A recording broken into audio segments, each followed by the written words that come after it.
So sir, if your own younger brother who is in his early 20s, अगर वो आपके पास आए, वो आपको बोले कि मेरा हेयर फॉल हो रहा है, so what's the mistake that you will want him not to make? First of all I tell him don't panic, let's diagnose. हम देखते हैं कि क्या चीज़ है जिस वजह से हेयर फॉल हो रहा है, कि कुछ जेनेटिक्स वगैरह इन्वॉल्व हैं, या कुछ सडनली अभी उसने कोई डाइटिंग शुरू की है, या कुछ हेयर प्रोडक्ट्स ऐसे चेंज किए हैं, and start the treatment accordingly. How much hair fall is okay on a daily basis? हमें कब एक मेडिकल प्रोफेशन को कंसल्ट करना चाहिए? रूटीन में हमारे 5-10 20 बाल झड़ रहे हैं तो that is very very normal, very normal. अगर किसी के 50 हेयर्स तक भी जा रहे हैं रोजाना तो it's not a thing to worry about.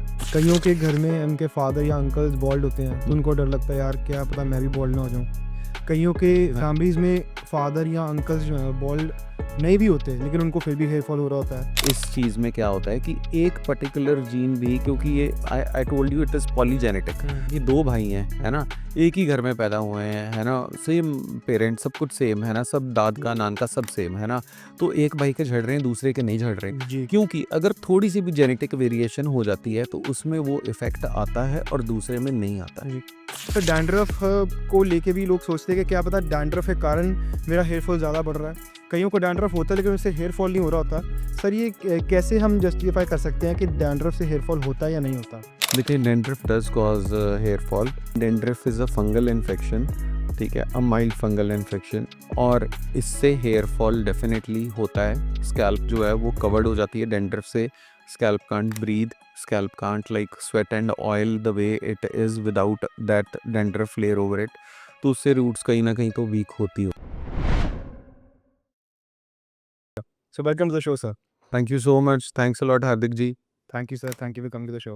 So, sir, if I tell you that there are people watching this video who will go bald before even they are 30, so what's the biggest mistake that they are doing, and how can you help them stop it? Hardik ji देखें, the biggest mistake is not losing hair, the biggest mistake is losing time. So जो baldness है वो it is a end result of the, जो आपके symptoms आ रहे हैं उसका and result है। जी। हमें डॉक्टर के पास पहुंचना है जब सिम्टम्स अराइज हो रहे हैं। हम्म। और यूजुअली हम क्या करते हैं कि जब सिम्टम्स आ रहे होते हैं, सिम्टम्स में क्या होता है, जैसे थोड़ा हेयर फॉल आपका बढ़ गया नॉर्मल से ज़्यादा, आपके हेयर जो ग्रोथ पहले 15-20 दिन में हो जाती थी वो भी 1-1.5 महीने में हो रही है, दैट मीन्स ग्रोथ कहीं ना कहीं थोड़ी सी डिक्रीज हुई है, या बाल पतले हो रहे हैं। दीज आर द सिम्टम्स जो इनिशियली आते हैं और बाल्डनेस बाद में जाके आती है।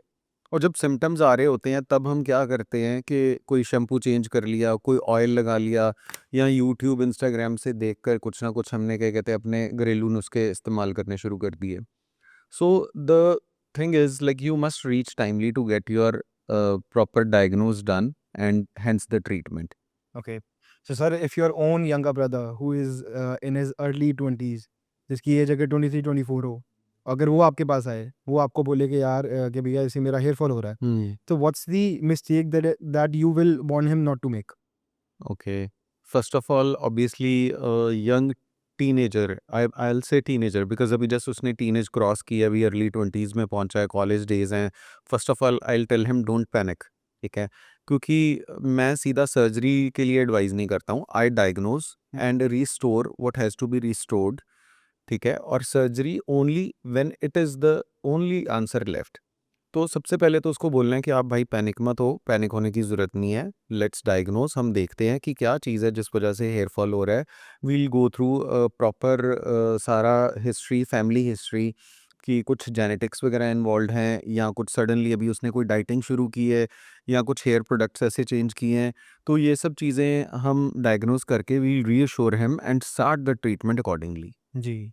तो sir before we dive deep into the treatments that we have for hair loss, या हम फैक्ट्स या मिथ्स के बारे में अगर हम डिफरेंशिएट करें, उससे पहले मैं चाहता हूँ सर हमारे जो व्यूअर्स हैं उनको पता लगे असल में हेयर लॉस है क्या। अगर कोई डॉक्टर हमें कहता है कि यार you are experiencing hair loss, baldness हो रही है आपको, तो what does that mean medically? Baldness हो रही है तो इसका मतलब ये है कि कुछ ना कुछ तो सिम्टम्स आ रहे हैं। जो आपका हेयर साइकिल है वो उसमें कहीं अल्टरकेशन हुई है हेयर साइकिल में।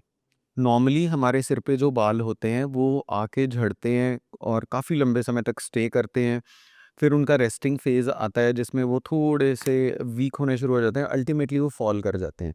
उसके बाद उस जगह पे फिर से नया बाल आता है जो कि 6-7 साल के लिए रहता है। अगर उनके बाल झड़ रहे हैं तो ये देखना पड़ेगा कितनी इंटेंसिटी में झड़ रहे हैं, कितनी जल्दी आप मतलब देख रहे हो कि 15-20 दिन में ही मेरे इतने बाल झड़ गए। कोई इलनेस तो नहीं है, कोई प्रॉब्लम तो नहीं है।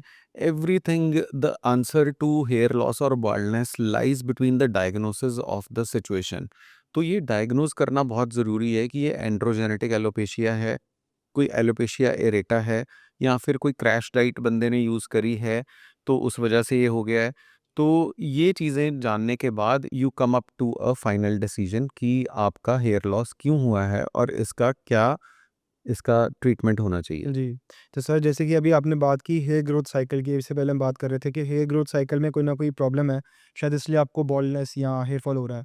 तो sir if you have to explain the hair cycle in simpler terms, so ताकि हमारी ऑडियंस को भी पता लग सके कि what is actually happening under our scalp. तो हेयर ग्रोथ साइकिल अगर आप एक्सप्लेन करना चाहें तो कैसे एक्सप्लेन करेंगे सिंपलर टर्म्स में? देखिए, इसमें ना 3 फ़ेजेज़ होते हैं, एनर्जिन, कैटाजन और टीलोजन, ठीक है, ठीक है? एनर्जिन फ़ेज़ वो होता है जिसमें बाल आपके स्टे ऑन रहते हैं काफ़ी लंबे समय तक, ठीक है? 6-7 साल तक आपके बाल स्टे करते हैं, हेल्दी फ़ेज़ होता है। और टीलोजन फ़ेज़ होता है जिसमें वो बाल अभी मतलब झड़ने के लिए तैयार हो रहे हैं, ठीक है? और कैटाजन वो होता है जिसमें आपके बाल जो हैं वो कंप्लीटली शेड आउट हो जाते हैं और बाल एकदम झड़ जाते हैं।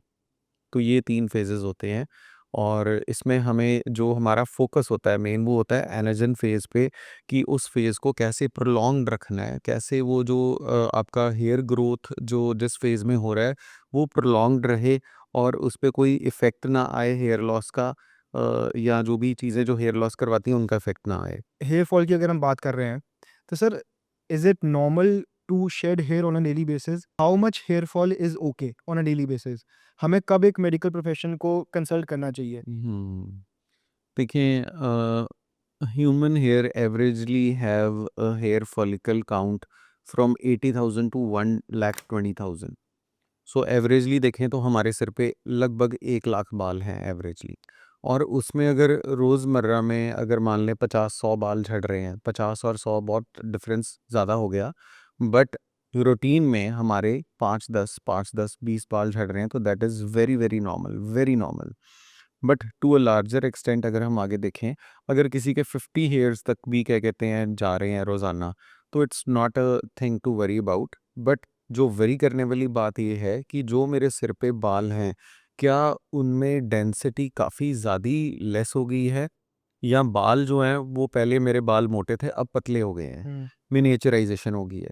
या बाल जो पहले थे बहुत डेंस मतलब डार्क कलर के थे, अब वो हल्के-हल्के ब्राउनिश टोन में जा रहे हैं। So this is a more matter of concern rather than the count of hair fall. हुँ। ये ज़्यादा ज़रूरी है कि आपकी डेंसिटी तो नहीं कम हो गई है। अगर फीमेल है तो उसका सेंटर पार्टीशन वाइड तो नहीं हो गया है। अगर मेल पर्सन है तो उसका क्राउन तो नहीं शो होना शुरू हो गया है। तो ये चीज़ें matter of concern. Crown means ये जो ऊपर जो क्राउन ये वाला पोर्शन, नीचे वाला। ये वाला पोर्शन, और इसको हम सेंटर में बोल देते हैं वर्टेक्स। और ये होती है फ्रंटल फ्रंटल हेयर लाइन। जो फ्रंटल हेयर लाइन रिसीड हो रही है, मेरा जो ये टेम्पल्स हैं, फ्रंटल हेयर लाइन और टेम्पल्स का एरिया कहीं ज़्यादा वाइड तो नहीं, गैप तो नहीं बढ़ रहा है। ये चीज़ें सिग्निफाई करती हैं कि आपका जो हेयर लॉस है that is going towards baldness. क्योंकि हेयर लॉस जो है वो टीलोजन एफ्लूवियम करके एक फेज़ आता है जिसमें क्रॉनिक इलनेस हो या सडनली एकदम सीवियर इलनेस हो, जैसे किसी को डेंगू हुआ हो, टाइफाइड हुआ हो, या फिर काफ़ी उन्होंने सीवियर क्रैश डाइटिंग की हुई हो, तो उसमें भी हेयर फॉल देखा जाता है। यहाँ कई लोग, जैसे मेरे पास बहुत सारे लोग आते हैं आफ्टर बैरिएट्रिक सर्जरी के बाद भी लोग hair fall, hair loss feel करते हैं। Sir talking about hair loss, क्या हर तरह का हेयर लॉस परमानेंट होता है या कुछ रिवर्सिबल भी होते हैं?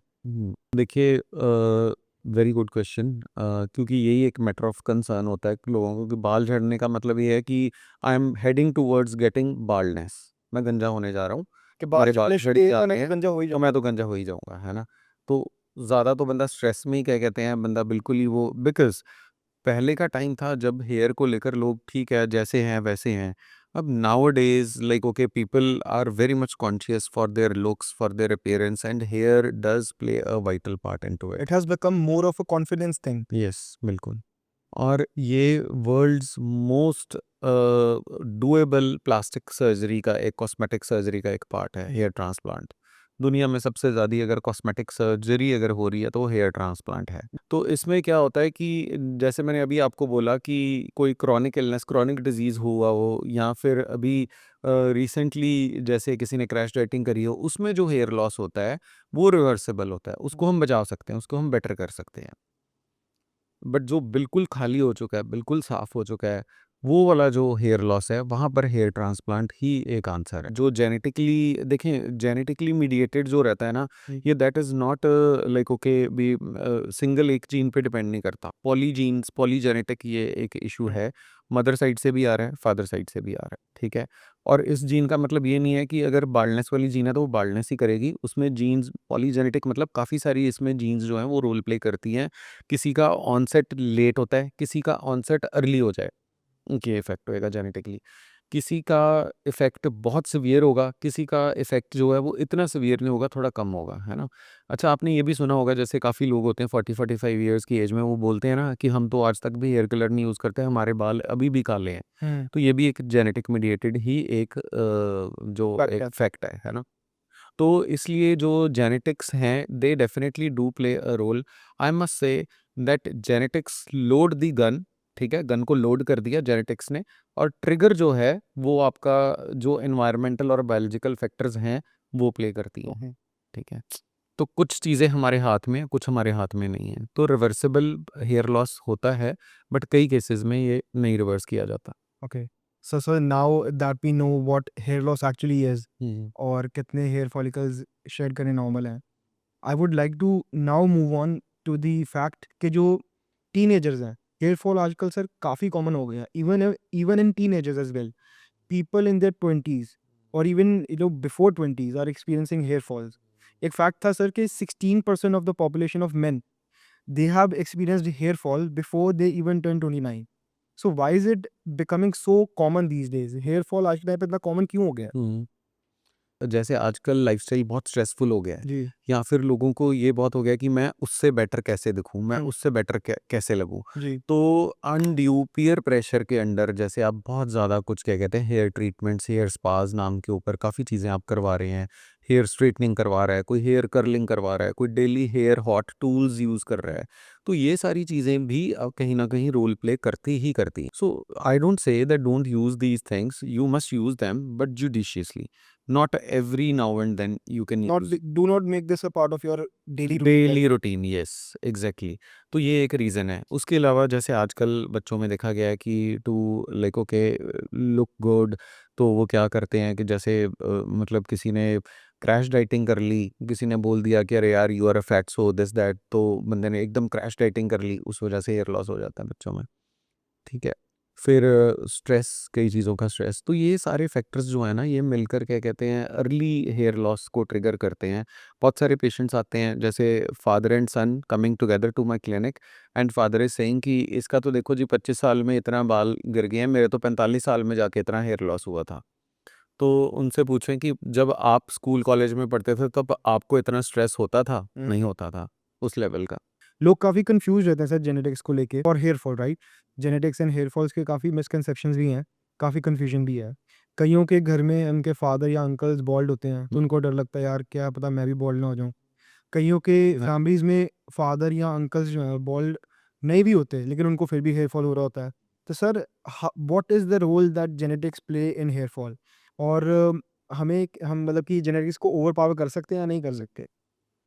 देखिए मैंने आज से 5 साल पहले मैंने भी यूट्यूब, इंस्टाग्राम पर सुना था कि अरे हेयर ट्रांसप्लांट का काम ही ख़त्म हो जाएगा, कुछ ऐसा मॉलिक्यूल आ रहा है जो कि आपके बालों को मतलब झड़ने नहीं देगा या झड़े हुए बाल वापस आ जाएँगे।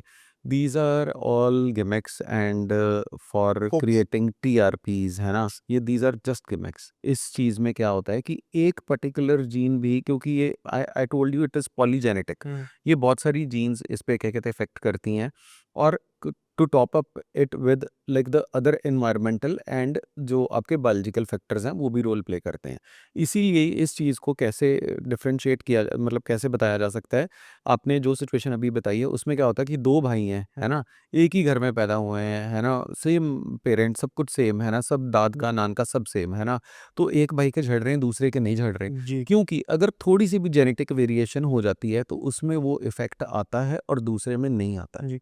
तो बट ये आपका डॉक्टर ही सही बता पाएगा कि वाक़ई ये जेनेटिक हेयर लॉस है या फिर ये कोई एनवायरमेंटल स्ट्रेस फैक्टर की वजह से या टेम्परेरी हेयर लॉस है जो कि ठीक हो जाएगा। बिल्कुल। सर जैसे कि हमने सर अभी जेनेटिक्स के बारे में बात की, कि जेनेटिक्स कैसा रोल प्ले करते हैं। सर जब हम हेयर फॉल की बात करते हैं तो एक और बहुत पॉपुलर कंपोनेंट है जिसकी हम हमेशा बात की जाती है, that is DHT. I think लोगों को ये पता नहीं है कि हेयर फॉल में जितना डीएचटी रोल प्ले करता है उतना और काफ़ी बाकी जो एलिमेंट्स हैं वो काफ़ी कम करते होंगे डीएचटी के कंपैरेटिवली, राइट? बिल्कुल सही है। So sir for a normal man, for a common man DHT असल में है क्या? और ये हमारे हेयर फॉलिकल्स या हेयर लॉस से कैसे रिलेटेड है? देखिए, इतनी देर से हमने जेनेटिक्स की बात करी, ये जेनेटिक्स मतलब डीएचटी के रिलेटेड ही है। हुँ। DHT is dihydrotestosterone. ये टेस्टोस्टेरोन का एक बाय प्रोडक्ट है। ये जो सारा हमने जेनेटिक्स की बात करी है अभी पीछे, तो इसका मतलब ये है कि डीएचटी ही एक मेन रोल प्ले करता है हुँ। और जेनेटिक्स क्या है कि एक बंदे का जेनेटिक मेकअप ऐसा है कि उसको डीएचटी इफ़ेक्ट नहीं करेगा, तो वो बाल्ड नहीं होगा और एक बंदे का जेनेटिक मेकअप ऐसा है कि उसके ऊपर डीएचटी जो है वो इफ़ेक्ट करेगा। हुँ। और डीएचटी ही हेयर लॉस का एक मेन रूट कॉज या main primary single stand alone एक जो मेन बेसिक कॉज है। और डीएचटी आप कह रहे हो बनता कैसे है, मैंने आपको वही बताया, हर बंदे के अंदर टेस्टोस्टेरोन है, उसकी testosterone is not an active hormone. इसके आगे जो बाय प्रोडक्ट्स बनते हैं वो एक्टिव हार्मोन्स होते हैं हुँ। जो कि मसल मेकअप में, मसल बिल्डिंग में हेल्प करते हैं, आपके सेक्सुअल फंक्शन में हेल्प करते हैं और various other functions which is like vital functions जिसमें वो रोल प्ले करता है। तो डीएचटी जो है वन ऑफ सच कंपोनेंट है जो कि हमारी मसल बिल्डिंग और उस सब में हेल्प करता है और यही डीएचटी जो है ये हेयर रूट्स को भी डैमेज करता है। और इंटरेस्टिंगली इसका एक्शन जो है वो सिर्फ और सिर्फ फ्रंटल वर्टेक्स और क्राउन पार्ट तक होता है। ठीक है, जो पीछे वाला एरिया है वो that is immune to DHT and that forms the basis of hair transplant जो कि हम लेटर ऑन डिस्कस करेंगे। सर काफ़ी मिथ्स हैं, काफ़ी मिसकंसेप्शन है लोगों के पास, लोगों के मन में हेयर लॉस को लेके। सर मैं आई थिंक हमें वो क्लियर भी करनी चाहिए, इसके बारे डिस्कशन भी करनी चाहिए। तो सर मैं कुछ मिथ्स आपको स्टेट करूँगा, कुछ स्टेटमेंट्स हैं, आप उस पे अपना कमेंट देना as a professional, right? Sir oiling से भी काफ़ी बातें जुड़ी होती हैं, हेयर फॉल और ऑयलिंग काफ़ी रिलेटेड किए जाते हैं। पहले भी हमने सोचा था कि अगर ऑयलिंग करते हो वन्स अ वीक या कह लो ट्वाइस या थ्राइस अ मंथ तो आपकी हेयर लॉस कम हो जाती है। पर बाद में हमें कई लोगों ने ये भी बताया कि ऑयलिंग करने से ही हेयर फॉल होती है। Sir as a health care professional what role does oiling play in hair loss? देखिए, ऑयलिंग करना चाहिए, मैं भी अपने पेशेंट्स को बोलता हूँ बिकॉज़ ऑयलिंग करने से उनको क्या है, एक मन में शांति मिलती है, एक संतुष्टि मिलती है कि हाँ ठीक है, मैंने तेल लगा लिया, मेरे बाल ठीक हो जाएँगे, अच्छे हो जाएँगे। Actually oiling is just a conditioning phenomena, ठीक है? जिससे आप अपनी स्कैल्प की ड्राइनेस दूर कर रहे हो। आपके फॉलिकल्स, आपके जो हेयर शाफ्ट्स हैं वो थोड़े शाइन करेंगे ऑयल लगाने से। You will feel that I have used something जो कि जनरेशंस से चलता आ रहा है, दादी नानी का नुस्खा चलता आ रहा है, वो मैंने तेल लगाया है मेरे को उससे, but it is not alternative to the treatment of hair loss. ठीक है? तो वन्स अ वीक अगर आप ऑयलिंग करते हो, आपकी स्कैल्प की ब्लड सर्कुलेशन को इंक्रीज़ करता है, कहीं न कहीं रिमोटली तो हेल्प करेगा ही है। हुँ। ब्लड सर्कुलेशन इंक्रीज़ होएगी आपकी, है ना? और जो डेड स्किन है, जो डेब्रीज़ जमी हुई है स्कैल्प के ऊपर, वो निकलेंगी। इसके बाद आप अगर कोई मेडिसिन या जो भी सीरम्स वगैरह डॉक्टर आपको प्रिस्क्राइब करता है वो लगाओगे, उसकी अब्ज़ॉर्प्शन बढ़ेगी, हुँ। ब्लड फ्लो बढ़ेगा तो वो उसको अब्ज़ॉर्ब भी और ज़्यादा करेगा। बिल्कुल। तो वन्स अ वीक ऑयलिंग करना is not a bad thing but it is not alternative to the available treatment for hair loss. हम काफ़ी ये भी बोलते हैं कि हम कई बार अगर हम ट्रैवल करें या माइग्रेट कर गए, हम वहाँ का पानी यूज़ करें नहाने के टाइम पे, तो हम कहते हैं यहाँ का ना पानी बहुत हार्ड है, इसलिए मेरा हेयर थिन होना शुरू हो गया है, हेयर फॉल बहुत हो रही है। सर हार्ड वाटर का कोई लेना-देना है हेयर फॉल से कि ये मिथ ही है? हार्दिक, सबसे पहले तो मैं ये बताना चाहूँगा कि आपके जो क्वेश्चंस हैं ना, वो ऐसे रियल टाइम और बिल्कुल, मैंने पहले भी काफ़ी पॉडकास्ट किए हुए हैं, हुँ, बट इस तरह के क्वेश्चंस मुझे कभी भी नहीं पहले पूछे गए। थैंक तो I must congratulate you also that you are doing very good in the terms, like आपके क्वेश्चंस जो हैं बिल्कुल ऐसे हैं जैसे पेशेंट्स मेरे से खुद सामने पेशेंट बैठ के पूछ रहा हो, और मेरे पास जो आप क्वेश्चन पूछ रहे हो, I can directly correlated to with like जो भी पास्ट में मेरे पास पेशेंट्स आए हैं, उन्होंने मेरे से क्या पूछा, कैसे किया, उसका क्या उनको रिलीफ कैसे मिला। हार्ड वाटर डेफ़िनेटली, इसमें कैल्शियम, मैग्नीशियम के कंटेंट्स काफ़ी ज़्यादा होते हैं। ये आपके बालों को हार्श कर देते हैं, ईज़िली फॉल ऑफ भी होता है। कहीं न कहीं वो हार्ड वाटर जब हम क्या कहते हैं सोप लगाते हैं, जाता नहीं है, बाल में वो चिकनाहट सी रह जाती है। तो ये मतलब ऐसा क्लियर कट ऐसा नहीं है कि हार्ड वाटर यूज़ करने से आपका हेयर फॉल बहुत ज़्यादा बढ़ जाएगा। पर डेफ़िनेटली इफ़ेक्ट तो पड़ता है। बिल पर उसको कंट्रोल कैसे किया जा सकता है? Use a good shampoo and conditioner, और उसको आप क्या कहते हैं मतलब डेली बेसिस पे यूज़ करें, जिससे बालों में हार्डनेस ना रहे, और जो आपके शाफ्ट हैं वो स्मूथ एंड सिल्की रहें, कंडीशन्ड रहें, जी। और दिक्कत ना आए। बट ऐसा ये नहीं है कि हार्ड वाटर यूज़ करने से ही मतलब भी वो उससे शुरू होके डैमेज हो जाएगा, वो है ना? कॉन्स्टिट्यूट कर सकता है, कैटलिस्ट की तरह एक्ट कर सकता है, उससे कैटलिस्ट ज़्यादा की तरह रहेंगे कर सकते पर वो उससे मतलब कि सोल रीज़न नहीं हो सकता। जी। बिल्कुल। सर केराटिन ट्रीटमेंट हम कह सकते हैं shampoo, serums etcetera, hair colouring इससे इसके लिए इसको लगाते इनको यूज़ करते भी लोगों के मन में काफ़ी डाउट रहते हैं। सर रूट इनका ना टच हो, हाँ, रूट ना टच हो, बाकी ये चीज़ें डेली बेसिस पे नहीं, वन्स इन मतलब 2 इयर्स ऐसे करके कोई बहुत आपका फंक्शंस हैं या कुछ ऐसे हैं, you want to change change your looks, तो हमने जैसे पहले भी डिस्कस किया कि इन चीज़ों को डेली बेसिस, रूटीन बेसिस पे नहीं करना चाहिए। इन चीज़ों को डेफ़िनेटली आप यूज़ करें, इनसे आप मतलब अपनी लुक्स एनहांस करें, बट नॉट फॉर दिस कि आप इसको डेली यूज़ कर सकते हैं, जी, ऐसा नहीं है। और वो लोग तो और भी ज़्यादा ख़्याल रखें जिनका ऑलरेडी जेनेटिक प्रीडिस्पोजिशन है या बाल पहले से ही बहुत कमज़ोर हैं, वो लोग तो बहुत ध्यान से ये सब चीज़ें यूज़ करें। एग्री। ये डैंड्रफ को लेके सर काफ़ी मिसकंसेप्शंस हैं लोगों के मन में। I believe everyone in this world उन्होंने डैंड्रफ को तो एक्सपीरियंस किया ही होगा कभी ना कभी। सर डैंड्रफ को लेके भी लोग सोचते हैं कि क्या पता डैंड्रफ के कारण मेरा हेयर फॉल ज़्यादा बढ़ रहा है। कईयों को डैंड्रफ होता है लेकिन उससे हेयर फॉल नहीं हो रहा होता। सर ये कैसे हम जस्टिफाई कर सकते हैं कि डैंड्रफ से हेयर फॉल होता है या नहीं होता? देखिए, dandruff does cause hair fall. First of all हम जानते हैं डैंड्रफ है क्या? है क्या? Dandruff is a fungal infection, ठीक है? अ माइल्ड फंगल इन्फेक्शन, और इससे हेयर फॉल डेफ़िनेटली होता है। स्कैल्प जो है वो कवर्ड हो जाती है डैंड्रफ से, scalp can't breathe, scalp can't like sweat and oil the way it is without that dandruff layer over it, तो उससे रूट्स कहीं न कहीं तो वीक होती हो। डैंड्रफ आई मीन डैंड्रफ, जैसे मैंने आपको बोला कि ये फंगल इन्फेक्शन है। फंगस कहाँ ग्रो करती है? जहाँ पे मॉइस्ट एरिया हो, जहाँ पे ह्यूमिड हो, उस जगह पे वो फंगस होती है।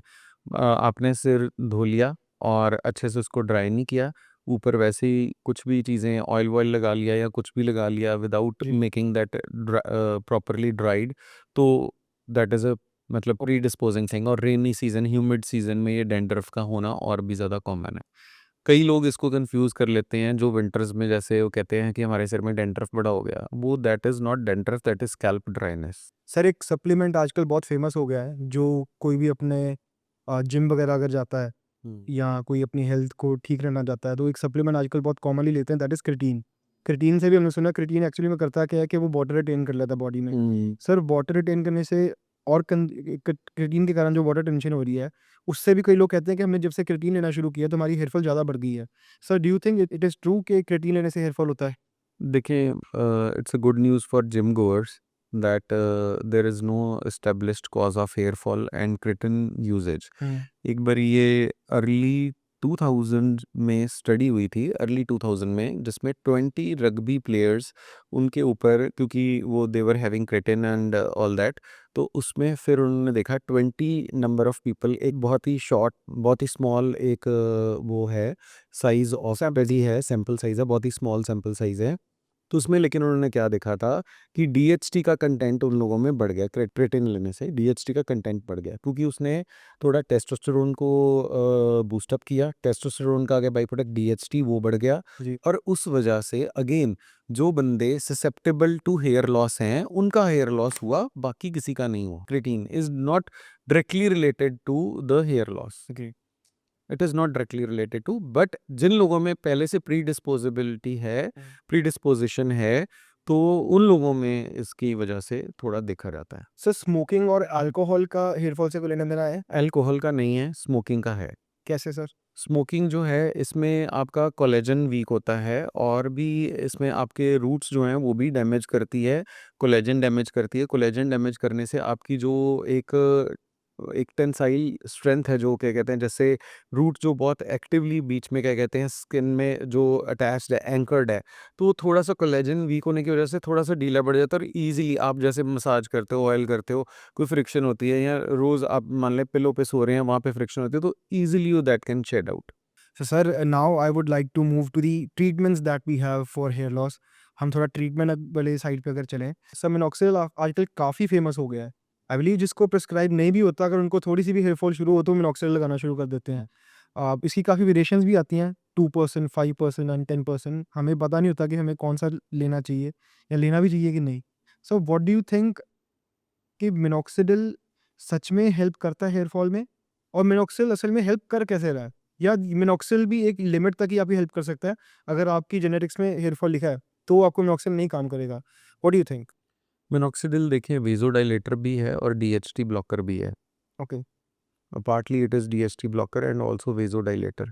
मिनो वेज़ोडाइलेटर मीन्स? वेज़ोडाइलेटर होता है कि वेसल्स को डायलेट करता है, ब्लड फ्लो इंक्रीज़ करता है उसमें, है ना? तो it was initially used in cases of hypertension, ठीक है? और उसका इफ़ेक्ट क्या देखा गया कि इससे थोड़ा बहुत जो हेयर की ग्रोथ बेटर हो रही है।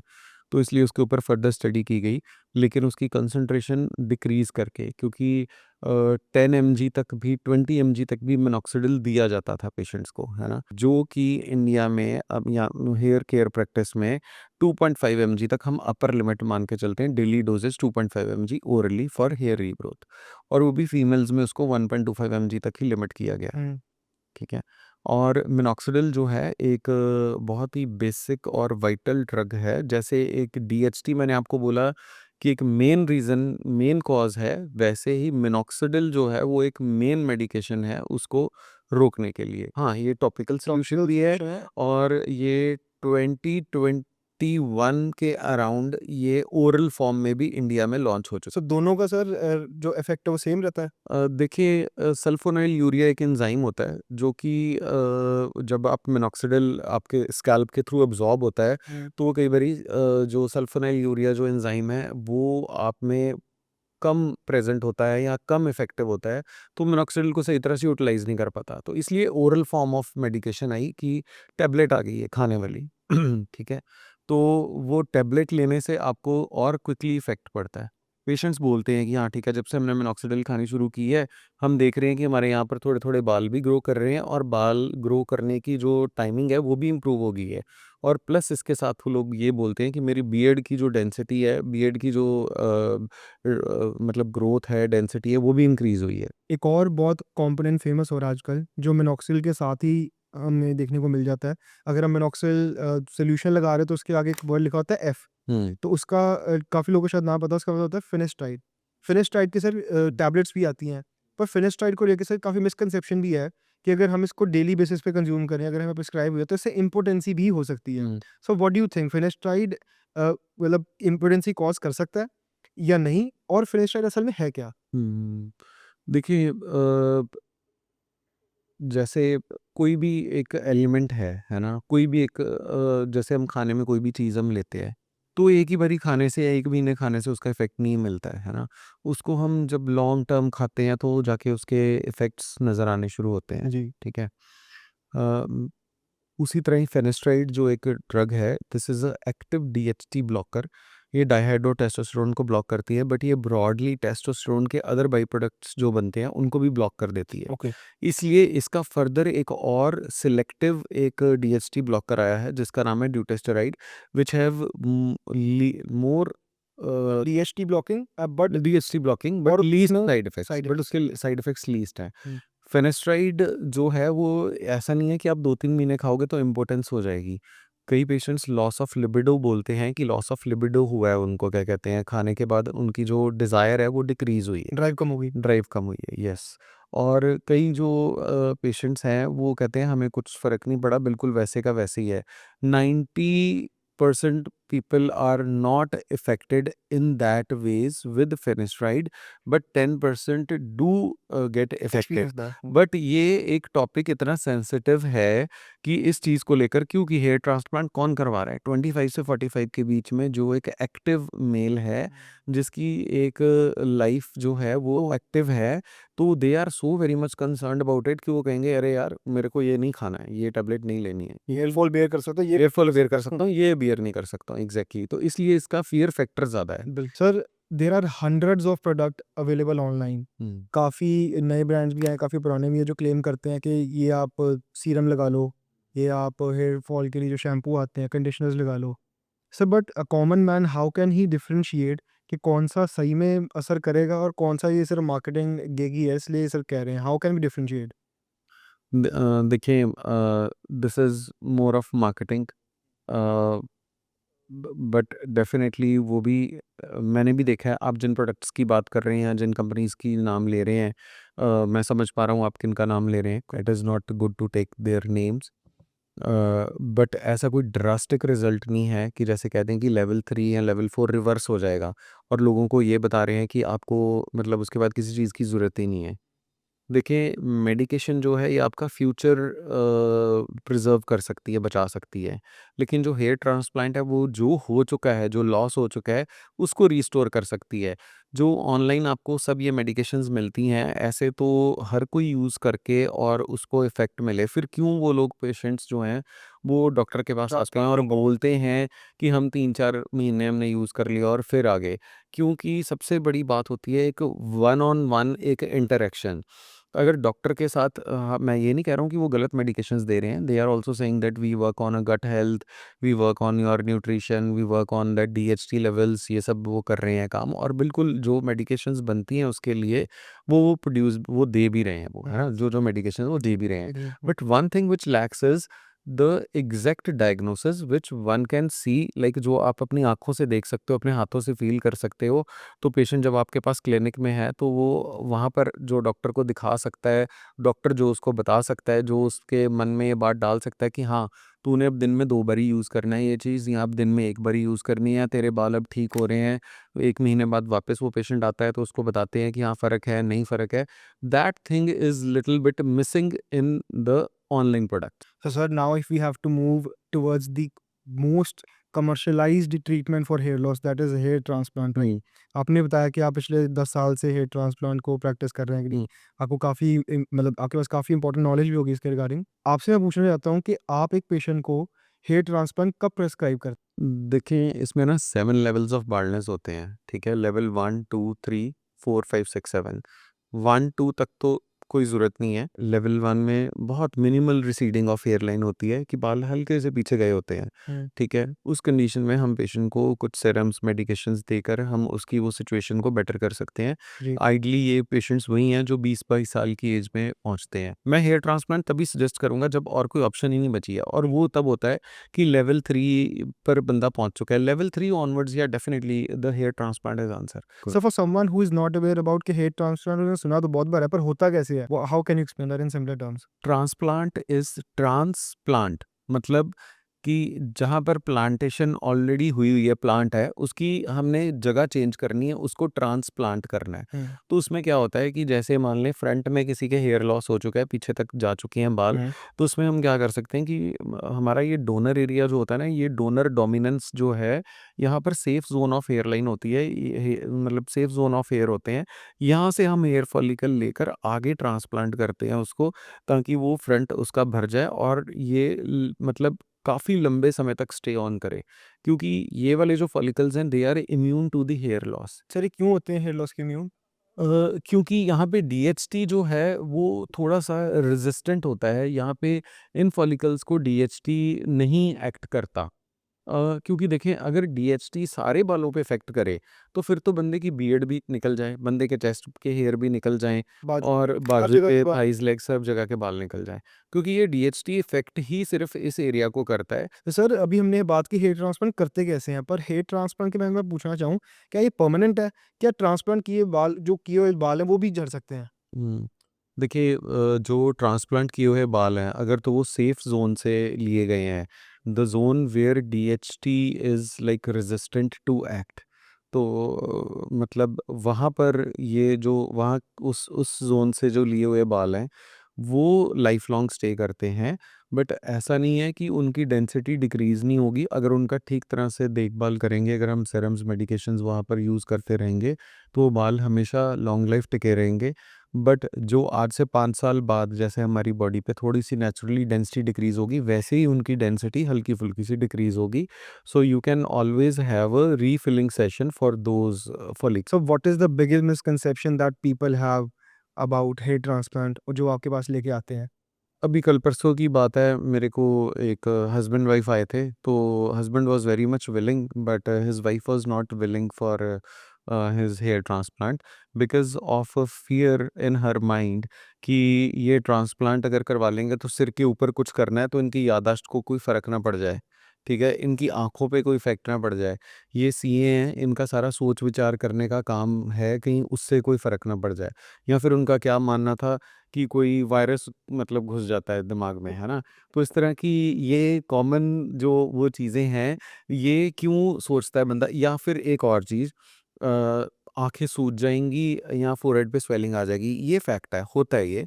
बट ये उन केसेज़ में होता है जहाँ पे ड्रग डोज़ेज का, आपकी सर्जिकल प्लानिंग का ध्यान नहीं रखा जाता है। हुँ। जहाँ पे आपको एक सही डॉक्टर एडवाइस नहीं कर रहा। आपने देखा होगा कि हेयर ट्रांसप्लांट जो है now it is being performed in every nook and corner of the city. कितने एमजी पर केजी बॉडी वेट के हिसाब से हमने पेशेंट को ये मेडिसिन देनी है, जिससे कोई स्वेलिंग ना आए, ये चीज़ ना हो। जी। तो ये सारे जो फ़ियर फैक्टर्स हैं, ये क्यों जनरेट हुए हैं? क्योंकि जो हेयर ट्रांसप्लांट है, ये अनट्रेन्ड हैंड्स क्वैकरी में ये चला गया है। जी। तो इसलिए इसकी वजह से काफ़ी सारे साइड इफ़ेक्ट सामने आए, तो लोगों का डरना एक तरह से सही भी है। So, sir, for anyone who is watching this conversation, this podcast, what is that one thing that you want them to remember in relation with hair fall? देखिए, अगर एक ही लाइन में ख़त्म करूँ तो वो ये रहेगा, early diagnosis and meeting your doctor as early as possible.